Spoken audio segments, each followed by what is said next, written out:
하나님께서 오늘 주일 아침 우리에게 주신 말씀은 마태복음 20장 28절입니다. 한 목소리로 봉독하시겠습니다. 인자가 온 것은 섬김을 받으려 함이 아니라 도리어 섬기려 하고 자기 목숨을 많은 사람의 대속물로 주려 함이니라. 아멘. 오늘 본문은 17절부터 28절까지입니다. 18절을 보면 예수님께서 제자들에게 보라 우리가 예루살렘으로 올라간다라고 하셨어요. 예수님께서는 지금 예루살렘으로 올라가시면 무슨 일을 당하실지를 다 알고 계셨습니다. 그런데 예루살렘으로 올라가시는 길을 피하지 않으셨어요. 지금 예수님께서 예루살렘으로 올라가시면 십자가를 지고 십자가에서 고난당하시고 죽으셔야만 합니다. 그럼에도 불구하고 예수님께서는 그 길을 피하지 않으셨습니다. 우리에게도 하나님께서 이런 결단을 요구하실 때가 올 겁니다. 이때 우리 모두 피하지 마시고 담대하게 통과할 수 있기를 바랍니다. 아멘. 다니엘은 전에 하던 대로 하루에 3번씩 동일한 장소에서 동일한 시간에 기도하면 왕의 명령을 거부한 채로 사자굴에 던져질 수밖에 없는 위기에 놓였습니다. 그런데도 다니엘은 타협하지도 않고 굴복하지도 않았어요. 그렇게 자기가 동일한 장소에서 동일한 시간에 기도하면 이것은 왕의 명령을 거부한 죄로 인해서 사자굴에 던져져서 사자밥이 될 것을 다 알고 있었으면서도 불구하고 다니엘은 끝까지 하나님을 향한 믿음을 저버리지 않고 동일한 장소에서 동일한 기도를 계속 드렸습니다. 우리에게도 이런 시험이 종종 찾아올 것입니다. 끝까지 예수님 믿겠다고 주장하고 나가면 우리에게도 이런 환난이 찾아올 것입니다. 그때 반드시 통과하시기 바랍니다. 십자가 없는 부활은 없어요. 십자가 없는 영광은 없습니다. 우리는 반드시 이 과정을 통과하셔야 돼요. 그렇지 않으면 영광도 없고 구원도 없고 천국도 없습니다. 십자가 없는 영광 바라지 마시기 바랍니다. 십자가 없는 부활 기대하지 마시기 바랍니다. 십자가 없는 구원 기대하지 마세요. 19절 다 같이 읽겠습니다. 19절 시작. 이방인들에게 넘겨주어 그를 조롱하며 채찍질하며 십자가에 못 박게 할 것이나 제3일에 살아나리라. 아멘. 예수님께서 당신이 당할 고난과 십자가의 죽음과 부활에 대해서 말씀하고 계십니다. 이것은 예수님의 3번째 순환 예고예요. 그러니까 예수님께서 십자가에서 죽으시고 3일 만에 다시 부활하신 사건은 모두 다 당신이 말씀하신 대로 다 이루어진 사건이라는 겁니다. 이미 예수님께서 십자가에서 죽으시고 고난당하시고 죽으시고 부활할 것을 이미 예언하셨다는 거예요. 예언하신 사건이 그대로 이루어졌다는 겁니다. 유대 종교 지도자들에 의해 이방인인 로마인들에게 넘겨져서 조롱당하고 채찍질당하고 십자가에 못 박히셨어요. 그러면 이때 여기서 이런 질문을 하고 싶으실 거예요. 예수님께서는 당신이 어떻게 될 것을 다 알고 계셨으면서 왜 아무런 대비책을 준비하지 않으셨나요? 왜 예수님께서는 십자가에서 죽으실 것을 아셨으면서도 아무런 대비책을 강구하지 않으셨나요? 이런 질문을 할 수 있잖아요. 이런 질문은 굉장히 중요한 질문이에요. 예수님께서는 원하기만 하시면 얼마든지 십자가를 피하실 수 있으셨어요. 그럴 능력이 충분히 있으신 분입니다. 그렇기 때문에 우리는 예수님께서 지신 십자가를 운명적인 사건이라고 생각하면 안 돼요.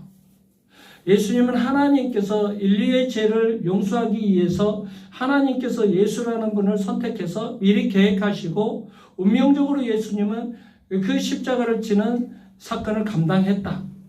십자가를 지기 위해서 예수라는 분은 그냥 운명적으로 그 십자가를 지기 위한 사명을 감당할 수밖에 없었다.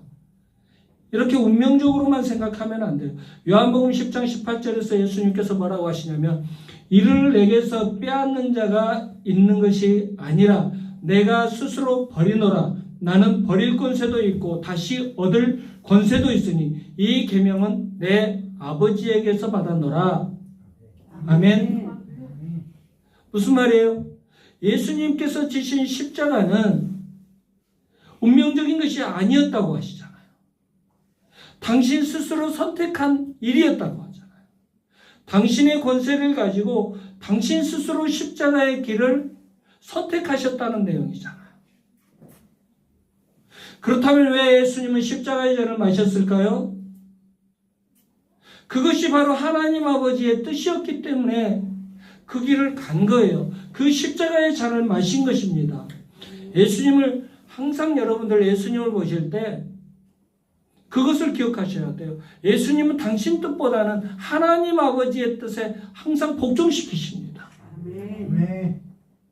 그냥 그것이 좋아서 즐거워서 행복해서 거의 다 그렇게 따라가시지만 이 십자가 사건만큼은 달라요. 예수님도 육체의 몸을 입고 계셨기 때문에 이 십자가의 고난은 예수님이 너무너무 두려워하신 그런 장면이 나와요. 아버지여 만일 할만하시거든 이 잔을 내게서 지나가게 하옵소서. 그러나 나의 온대로 마시옵고 아버지의 온대로 하옵소서. 하나님 아버지, 나는 육체를 가진 존재로서 이 십자가의 고난이 얼마나 무섭고 두렵고 고통스러운가를 다 알고 있습니다.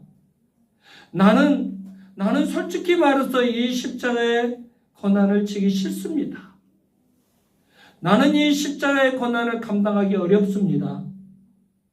내 소원은 그것입니다. 그러나 아버지의 소원이 그것이 아니라면 저는 아버지의 뜻에 복종하겠습니다. 예수님은 당신이 십자가를 지는 것이 하나님 아버지의 뜻이라는 것을 확인하셨어요.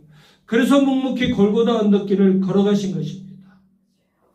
이사야 선지자는 이런 예수님의 모습을 마치 도수장으로 끌려가는 어린 양과 털 깎는 자 앞에서 잠잠한 양 같다고 표현했어요. 노아가 방주를 만들 때 사람들이 노아를 얼마나 조롱했겠어요. 늙은이가 드디어 노망 들었네. 그런 식으로 조롱했을 거예요. 그런데 노아는 방주를 만드는 것이 하나님의 뜻이라는 것을 확실하게 알았기 때문에 묵묵히 방주를 만들었습니다. 그렇기 때문에 홍수 심판 이후에 하나님께서 열어주신 새로운 세상을 준비할 수 있었던 겁니다. 여러분, 우리를 향한 하나님의 뜻이 무엇입니까? 나를 향한 하나님의 뜻이 무엇입니까? 오늘 이 예수님을 보면서 오늘 나오는 성경의 신앙의 선배들을 보면서 하나님의 뜻이 무엇인지 깨달아 알았으면 좋겠어요. 그리고 하나님의 뜻이 깨달아지면 즉시 순종하시기 바랍니다. 하나님의 뜻이 무엇인지 알면서도 순종하지 않으면 그 사람은 믿음의 사람이 아닌 거죠. 자꾸 세상에서 일어나는 일들을 보면서 나는 하나님의 뜻이 이것이라고 생각했는데 세상에서 또 다른 일이 만들어져 버리니까 자꾸 타협하고 자꾸 변명하고 희석시켜서 하나님의 뜻에 순종하지 못하는 경우가 너무너무 많아요. 아무리 세상에서 어떤 일들이 생겨서 이것이 분명히 하나님의 뜻이라고 정해졌는데 세상의 일들이 우리를 혼란스럽게 해도 하나님의 뜻이 정해졌으면 무조건 받아들이시고 순종하는 데까지 나아가시기 바랍니다. 그 사람이 곧 믿음의 사람이에요. 20절을 보면 세베대의 아들의 어머니가 아들들을 데리고 예수님께 와서 절하면서 무언가를 청탁하고 있어요.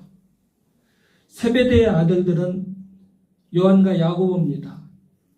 그들의 어머니는 살로메예요.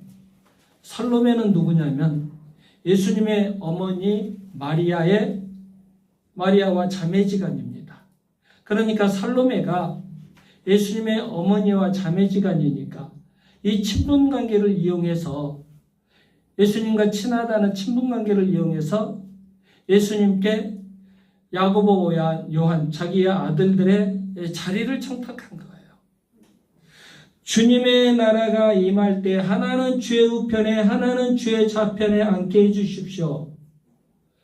지금식으로 말하자면 예수님께서 왕이 되시면, 예수님께서 로마를 정복하시고 왕이 되시면 하나는 주의 왼편에 하나는 주의 오른편에 우리 자식들을 높은 자리에 좀 앉혀주십시오. 이런 청탁을 했다는 거죠. 살로메는 예수님과의 친분관계를 이용해서 자신의 목적을 이루려고 했어요. 예수님께 직접 청탁을 했고, 이것은 기도의 내용이겠죠. 우리식으로 따지자면 기도했다는 거겠죠. 그런데 예수님은 이런 기도를 싫어하십니다. 이런 기도를 받지 않으십니다. 하나님께서는 그런즉 너희가 먹든지 마시든지 무엇을 하든지 다 하나님의 영광을 위하여 하라고 했어요. 하나님의 영광을 위해서 기도해야 되고 하나님의 영광을 위해서 우리의 삶을 살아야 되는데, 살로메와 그의 아들들이 간구했던 내용은 뭐예요? 자기들의 이익을 위한 간구였잖아요. 자리에 대한 간구였잖아요. 하나님께서 분명히 구하라 그리하면 너희에게 주실 것이요 찾으라 그리하면 찾을 것이요 문을 두드리라 그리하면 너희에게 열릴 것이니 구하는 이마다 받을 것이요 찾는 이는 찾아낼 것이요 두드리는 이에게는 열릴 것이니라고 약속하셨어요. 그런데 우리의 모든 기도가 다 응답되느냐? 구하는 것마다 찾는 것마다 다 응답을 받는 것이냐? 어린아이가 옛날에는요, 우리 민선이가 우리 교회 다닐 때 미나 예화를 많이 들었어. 꼬마들이 앉아 있으니까 미나가 엄마 이 칼 좀 주세요. 칼 내가 좀 쓰게. 이렇게 예화를 들었는데, 지금은 이제 미나가 갑자기 아가씨가 돼가지고 나타나 버리니까 뭐라고 못하겠어요. 이혜리가 딱 그만한 수준에 이제 이혜리가 엄마, 주방에서 엄마가 이제 칼 가지고 요리를 하고 있는데, 엄마 그 칼 좀 줘. 그러면 엄마가 이혜리한테 칼을 줄 수 있을까요? 못 주는 거죠. 하나님께서도 그러신다는 거예요. 우리는 물질이 너무너무 필요해서 물질을 하나님 앞에 간구를 해요. 그런데 하나님께서 우리에게 물질을 주면은 내가 그 물질을 가지고 하나님께 영광을 올려드릴 것인가, 아니면 내 인생에 정말 유익하게 하나님의 백성으로서 이 물질을 쓸 것인가 아닌가를 하나님은 아신다는 거예요. 아멘. 그래서 그 물질을 안 주실 수도 있다는 거예요. 아멘. 우리가 아무리 간절한 마음으로 기도해도 정욕으로 쓰려고 잘못 구하는 것들은 응답받지 못합니다. 그러니까 기도할 때 어떤 것이 중요하냐면 하나님께 영광이라는 단어를 넣어야 돼요. 아멘. 하나님께 영광. 이것이 하나님께 영광을 올려드릴 수 있는 문제인가? 내가 기도하는 이 문제, 이것이 하나님의 영광을 위해서 간구하는 것인가? 아니면 나의 정욕으로 쓰려고 간구하는 것인가? 이것을 생각을 해보셔야 돼요. 그러면 우리의 삶의 자세가 달라져요. 아멘. 아침에 딱 직장 가면 하나님 오늘 물질 많이 벌게 해주세요. 하나님 이거 하나님 영광을 위해서 내가 쓰겠습니다. 하나님 저에게 건강 주세요. 그러면 제가 이 건강을 가지고 하나님의 영광을 위해서 이 건강을 쓰겠습니다. 하나님 우리 자녀들 잘 되게 해주세요. 우리 자녀들이 하나님의 영광을 나타내는 자녀들이 되기를 간절히 소망합니다. 하나님 우리 자녀들 건강이 필요합니다. 하나님 우리 자녀들에게 지혜를 주십시오. 그 지혜를 가지고 하나님의 영광을 나타낼 수 있도록 지혜를 주시옵소서. 우리가 하나님께 영광이라는 이 단어를 반드시 생각을 해야 돼요. 하나님의 영광을 나타내기 위한 것이다. 이것을 반드시 생각을 해야 돼요. 언제나 확실하게 응답이 보장된 기도는 하나님의 영광을 구하는 기도예요. 아멘. 그러면 응답의 축복으로 가득한 삶을 사실 줄 믿습니다. 아멘. 22절을 보면 살롬의 청탁에 대한 예수님의 답변이 나와요. 예수님께서는 너희는이라고 복수를 사용하심으로써 그들이 구하는 것이 무엇인지 알지 못하고 있는 것에 대해서 지적하셔요. 너희가 구하는 것을 알지 못하는도다. 너희가 구하는 것을 알지 못하는도다. 주님의 나라가 임할 때 하나는 주의 우편에 하나는 주의 좌편에 앉게 해주십시오. 그러니까 예수님께서 뭐라고 하셔요? 너희가 구하는 것을 알지 못하는도다. 살로메와 아들들은 지금 예수님께서 마시려고 하는 잔이 무엇인지 알지 못하고 있었어요. 그들은 지금 십자가의 죽음을 눈앞에 두고 있는 예수님의 마음을 전혀 헤아리지 못하고 있어요. 예수님의 마음을 헤아리지 못하고 예수님이 다스리시는 나라가 오면 높은 자리에 앉고 싶은 그런 욕심밖에 없어요. 얼마나 한심한 사람들이에요. 예수님을 3년이나 따라다녔던 제자들, 그리고 그의 어머니가 간구하는 게 뭐예요?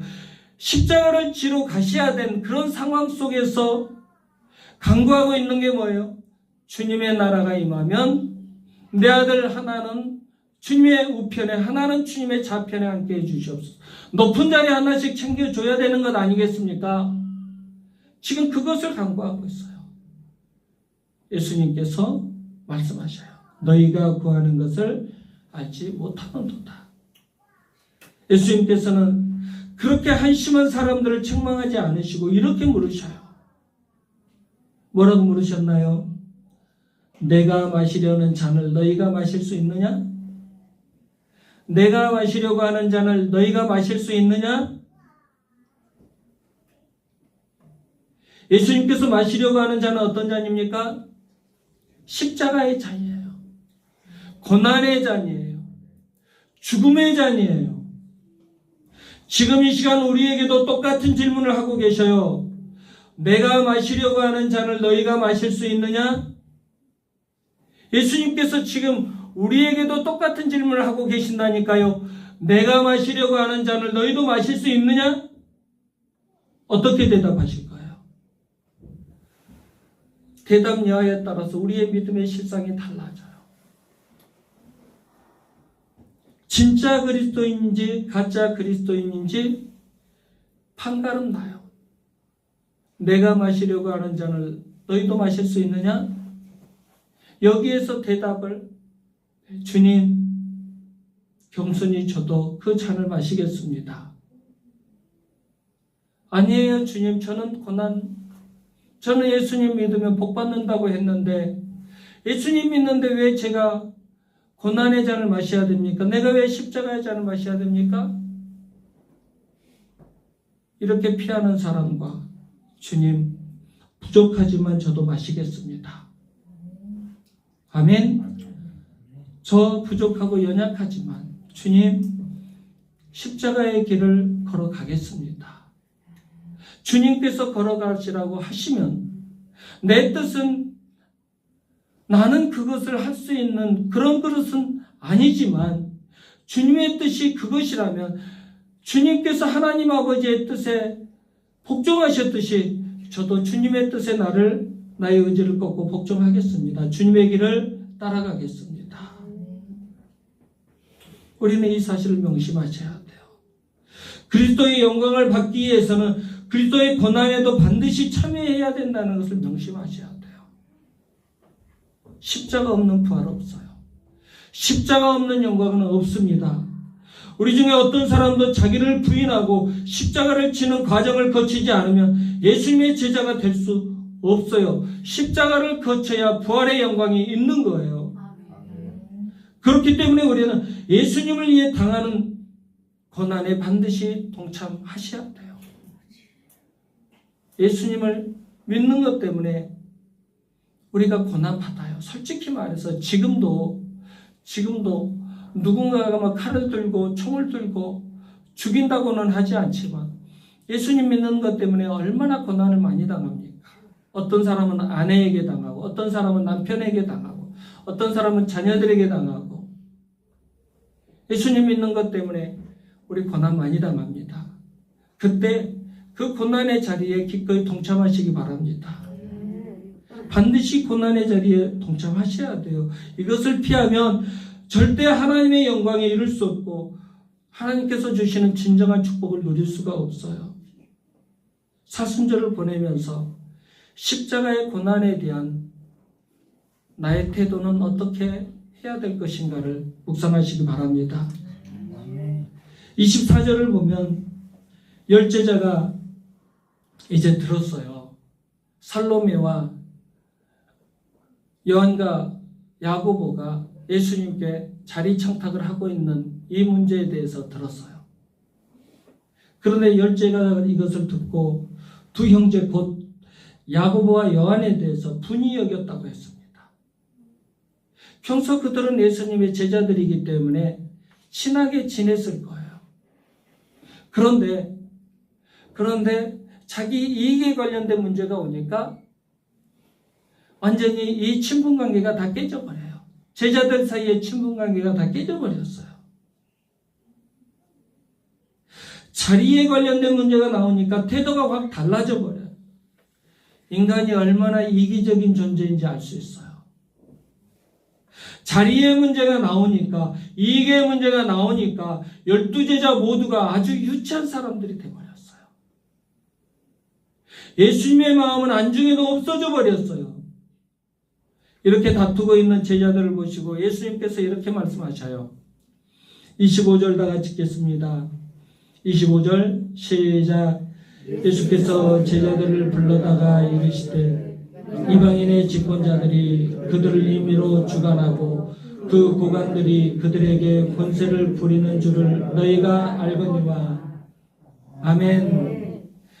예수님 당신을 정치적인 메시아로 생각하고 자리다툼하고 있는 제자들의 안타까운 모습을 보시고 예수님께서 설명해 주신 내용이 뭐냐면 이방인 나라의 질서 체계에 대해서 설명해 주십니다. 예수님 나라에서는 그런 세상 질서 체계가 적용되지 않는다고 말씀하고 계십니다. 세상 질서 체계는 큰 자가 섬김을 받는 거죠. 큰 자가 작은 자들에게 섬김을 받고 권력자들이 모든 것을 다스립니다. 말로는 그렇지 않아요. 지금 국회의원 후보 나오는 사람들 보세요. 말로는 국민의 종이 되겠다고 하고 말로는 국민의 모습이 되겠다고 다 해요. 그런데 자리다툼의 문제가 지금 심각하게 벌어지고 있잖아요. 내가 공천 못 받았을 때 어떻게 됩니까? 난리가 나잖아요. 어떤 사람은 분신자살까지 하려고 하는 사람도 나오더라고요. 자리라는 게 정말 사람들에게 엄청나게 중요한 것 같아요. 세상 질서 체계 속에서는 그렇게 큰 자가 섬김을 받고 권력자들이 모든 것을 다스려요. 그렇기 때문에 현실 세계에서 가난하고 힘든 사람들이 대접받는 것, 저는 그런 세상을 한번 꿈꿔봤어요. 정말 가난하고 어렵게 사는 사람들, 장애인들, 노숙자들, 이런 사람들이 대접받고 존경받는 나라가 될 것이다라고 생각을 했어요. 그리고 그렇게 한번 살아봤어요. 그분들 편에서 살아봤는데 실제적으로 그런 일이 일어나는 것은 불가능한 것 같아요. 그런 모습들이 교회 안에서도 나타나고 있더라고요.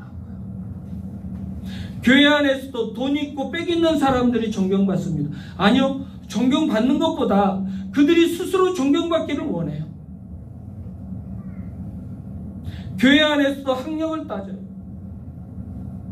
목사님들 세계에서도 학력을 따지고 목사님들 세계에서도 큰 교회, 작은 교회를 따져요.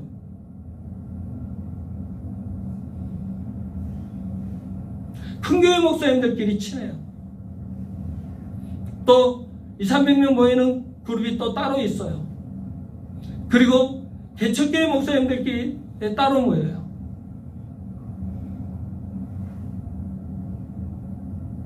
교회 안에서도 세상 질서 체계가 자리를 잡아버렸어요.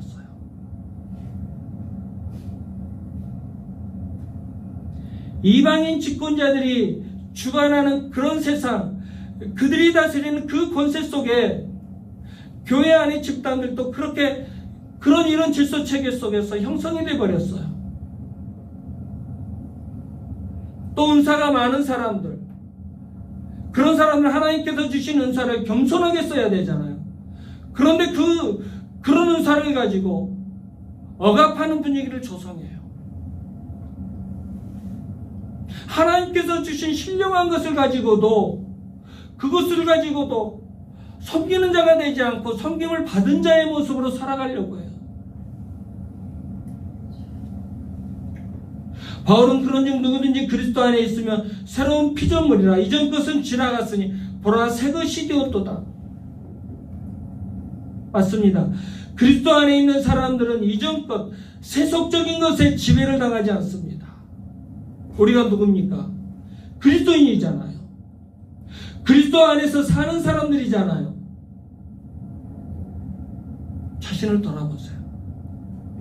아직도 이전 것의 지배를 받고 사시는 사람들인지 아니면 그리스도 안에서 새로운 질서 속에서 살고 있는 사람인지 한번 돌아보시기 바랍니다.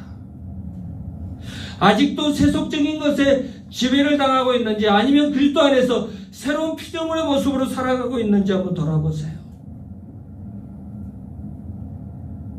여기서 말하고 있는 이방인의 집권자들이 누구일까요? 이 15절에서 말하는 이방인의 집권자들, 이들이 누구일까요?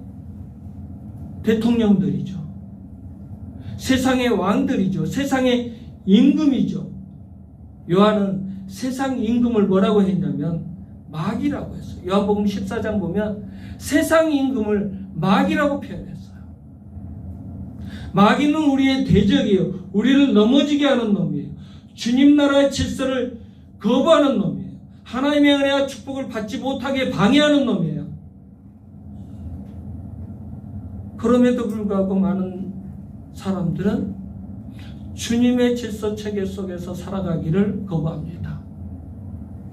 교회 안에서도 주님의 질서 체계 속에서 살아가기를 거부합니다. 교회 안에도 세상 임금이 다스리는 질서 체계가 형성되어 버렸어요. 더 높은 자리에 올라가려고 발버둥 치고 있어요. 더 많은 것을 가지려고 발버둥 치고 있어요. 그러면서도 사랑하십시오. 용서하십시오. 우리는 그리스도 안에서 새로운 피조물입니다. 예수님처럼 그렇게 겸손하게 살아야 됩니다. 설교는 그렇게 하고 있어요. 완전히 세상 질서에 완전히 함몰돼 가지고 더 높은 자리에 올라가려고 하고 더 많은 것을 가지려고 발버둥 치면서 사랑하라고, 용서하라고 해요. 겸손하라고 해요. 말도 안 되는 소리를 하고 있어요. 야고보 사도는 이런 세상과 벗이되면 하나님과는 원수가 된다고 했어요. 여러분, 우리는 그리스도께 속한 자들입니다. 아멘. 하나님 나라의 시민들이에요. 예수님 나라의 질서 속에서 살아가시기 바랍니다. 우리 성교회 성도들은 정말 예수님 나라의 질서 속에 살아갑시다. 아멘. 26절부터 28절 다 같이 읽겠습니다. 26절부터 28절 시작. 너희 중에는 그렇지 않아야 하나니 너희 중에 누구든지 크고자 하는 자는 너희를 섬기는 자가 되고 너희 중에 누구든지 으뜸이 되고자 하는 자는 너희의 종이 되어야 하리라. 인자가 온 것은 섬김을 받으려 함이 아니라 도리어 섬기려 하고 자기 목숨을 많은 사람의 대속물로 주려 함이니라. 아멘. 여기서는 예수님께서 다스리시는 나라, 즉 천국의 질서에 대해서 말씀하고 계십니다. 그것이 무엇이냐면 섬김이라는 거예요. 섬김. 예수님께서 다스리시는 나라, 천국에서는 섬김을 가지고 산다는 겁니다.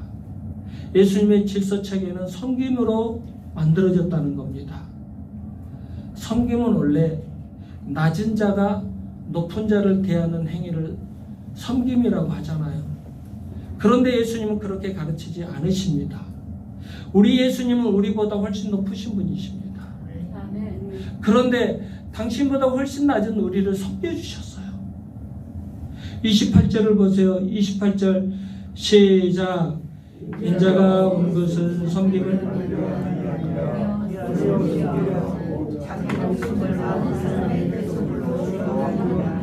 아멘. 인자가 온 것은 섬김을 받으려 함이 아니라 도리어 섬기려 하고 자기 목숨을 많은 사람의 대속물로 주려 함이니라. 아멘. 예수님께서 당신이 이 땅에 오신 목적이 뭐라고요? 섬기기 위해서 오셨다고. 섬기기 위해서. 그리고 제자들의 발을 씻겨주심으로써 직접 섬김의 모범을 보여주셨어요. 또한 죄인들을 위해서 친히 십자가의 고난을 당하셨어요. 섬김의 극치를 보여주신 거죠. 마태복음 23장 11절에서는 너희 중에 큰 자는 너희를 섬기는 자가 되어야 하리라. 큰 자가 어떤 자라고요? 섬기는 자가 큰 자라는 거예요. 섬김을 받는 자가 큰 자가 아니라 섬기는 자가 큰 자라는 거예요. 요한복음 10장 26절에서는 사람이 나를 섬기려면 나를 따르라. 나 있는 곳에 나를 섬기는 자도 거기 있으리니 사람이 나를 섬기면 내 아버지께서 그를 기이 여기시리라. 아멘. 한마디로 하나님 나라에 들어가려면, 나 있는 곳에 들어가려면, 예수님께서 계신 천국에 들어가려면 어떻게 해야 된다고요? 예수님 당신을 섬겨야 된다는 거죠. 아멘. 이것은 믿음의 단계와는 좀 구분되게 설명을 해야 돼요. 우리는 믿으면 천국 간다. 여기에 이 말에 너무나 딱 이렇게 고정돼 버린 것 같아요. 그런데 여러분들, 믿음 다음에 요구하는데도 천국이 연결되어 있다는 것을 여러분들이 아셔야 돼요. 믿는 사람들은 섬기는 데까지 나아가야 돼요. 아멘. 사랑 안에 거하는 자가 하나님의 자녀라고 인정을 받아요. 그렇죠? 아멘. 사랑하는 자가 주님의 제자라고 인정받아요. 그러니까 믿음의 단계에서 사랑의 단계까지 나아가야 되고, 믿음의 단계에서 또 섬김의 단계까지 나아가야 돼. 이것은 나아가야 된다, 이런 뜻도 있지만 자연스럽게 그렇게 된다는 겁니다. 진짜 예수님 믿는 사람들은 섬김의 사람으로 살아간다는 거예요. 진짜 예수님을 믿는 믿음의 사람들은 사랑하는 사람으로 살아갈 수밖에 없다는 거예요. 그런 예수님의 섬김에 대한 가르침을 받은 베드로는 십자가에 거꾸로 매달려서 예수님께서 보여주신 섬김의 모범을 따라갔어요. 바울 사도는 예수 그리스도의 흔적을 가질 만큼 섬김의 모범을 따라갔습니다. 내가 내 몸에 예수의 흔적을 지니고 있노라. 내가 내 몸에 예수의 흔적을 지니고 있노라. 이렇게 담대하게 외치는데 뭐가 그렇게 두렵겠습니까? 나는 십자가의 흔적을 지니고 산다. 나는 예수 그리스도의 그 십자가의 고난의 흔적을 나는 내 몸에 새겼다. 그렇게 외치고 사는 바울한테 얼마나 예수 그리스도의 향기가 강하게 나타나겠습니까? 얼마나 예수 그리스도의 능력이 강하게 나타나겠어요? 예수님의 섬김의 정신이 이 나라와 한국교회, 우리 교회, 우리 사업장, 우리 직장, 우리 가정에 임하기를 소망합니다. 예수님의 섬김의 정신으로 나라를 다스리면 위정자들은 권력을 함부로 남용하지 않을 거예요. 예수님의 섬김의 정신으로 대통령이 나라를 다스리면 대통령은 그 권력을 함부로 남용하지 않을 거예요. 예수님의 섬김의 정신으로 기업 회장들이 기업을 경영하면 근로자들 위해 그렇게 함부로 군림하지 않을 것입니다. 이 예수님의 섬김의 정신이 우리 교회에 충만하면 얼마나 좋을까요? 이 예수님의 섬김의 정신이 우리 가정에 충만하면 얼마나 좋을까요? 다른 사람 탓하지 마세요. 사랑의 정신 중에서 사랑은 자기의 유익을 구하지 않는다라는 대목이 있어요. 여러분, 우리는 이 말씀 너무나 잘 알고 있잖아요. 사랑은 자기의 유익을 구하지 않는다. 그런데 어때요? 저부터서 나하고 이익의 관계에 있는 문제에서는 양보하지 않잖아요. 그렇죠? 대개 다른 사람보다 자신의 유익을 먼저 구해요. 세상 사람들 이야기하지 말고 우리 그리스도인들만 한번 생각해 보세요. 나만 생각해 보세요. 사랑은 자기 유익을 구하지 않는다. 이 말씀에 자유할 수 있습니까? 그리스도의 마음을 갖고 산다고 하는 우리조차도 자기의 유익을 먼저 구하면서 살아가요. 여러분, 우리만이라도, 예수님 믿는 우리만이라도 예수님의 섬김의 정신을 갖고 살아갔으면 좋겠어요. 그러면 우리 사회는 놀랍게 변화될 것입니다. 우리 사회의 문제는 대부분 서로 높아지려고 싸우기 때문에 문제가 발생하는 것 같아요. 나라가 얼마나 지금 위험합니까? 어렵습니까? 식당에 가면 정말 식당에서 밥 한 끼 먹는 것이 굉장히 부담스러울 정도로 가격이 올라가 버렸어요. 야채 가게, 김승기 집사님네 가게 갔는데 야채가 과일이 너무너무 비싸니까 팔아야 되는 입장에 있는 사람들조차도 미안해서 손님한테 이거 사과 한 박스 10만 원입니다. 말을 못해요. 아니, 사온 가격이 있으니까 거기에서 조금 더 붙여서 파는 거잖아요. 그런데 너무 비싸니까 손님한테 얘기를 제대로 할 수 없는 것 같아요.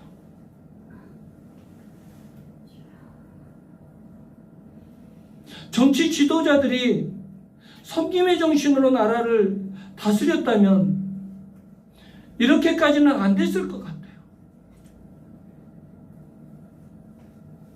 국민들이 어떻게 사는지, 경제가 어떻게 돌아가고 있는지, 서민들은 지금 어떻게 살고 있는지, 우리 백성들은 얼마나 어려움을 당하고 있는지, 예수님의 섬김의 정신으로 나라를 다스렸다면 우리가 가서 어떤 채소 하나, 야채 하나 사 먹는데 이렇게까지 막 명절 때보다 훨씬 더 폭등해 있더라고요. 물가가.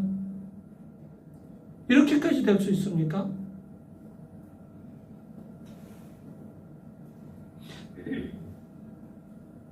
서민들은 이렇게 어려운데 자기들 자리다툼 하는 데는 얼마나 또 심각하게 싸웁니까?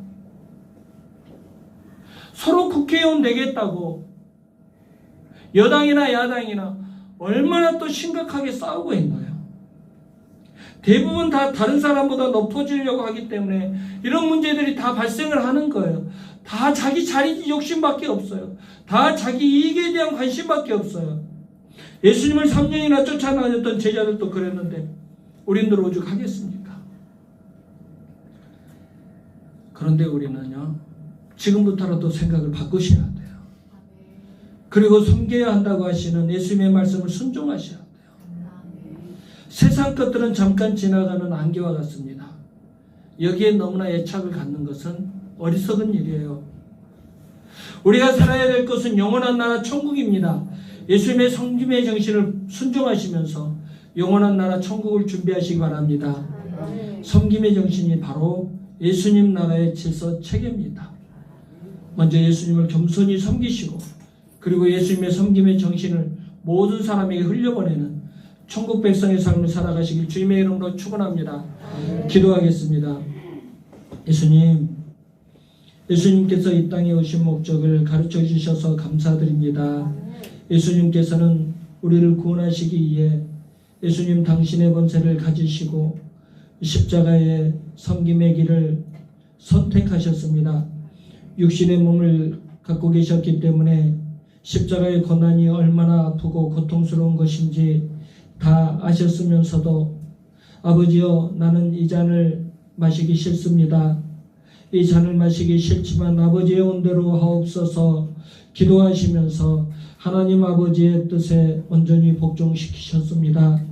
주님, 섬김의 삶이 쉬운 것은 아닌 것을 깨달았습니다.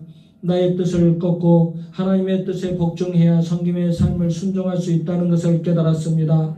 예수님을 3년이나 따라다녔던 제자들도 섬김보다는 자기들의 자리만 욕심내고 있었습니다. 예수님, 우리도 마찬가지입니다. 나에게 이익되는 문제가 나오면 섬김은 온데간데 없이 욕심 차리기에 바쁜 삶을 살고 있습니다. 예수님 용서하여 주시옵소서. 예수님의 섬김의 정신을 본받게 하여 주시옵소서. 내가 섬김으로 주님의 영광이 나타나게 하여 주시옵소서. 내가 섬김으로 주님 나라의 질서가 세워지게 하여 주시옵소서. 우리 모두 다 서로 섬겨줌으로 이 땅에서도 하나님의 나라가 이루어지기를 간절히 소망합니다. 예수 그리스도의 귀하신 이름으로 기도드리옵나이다. 아멘.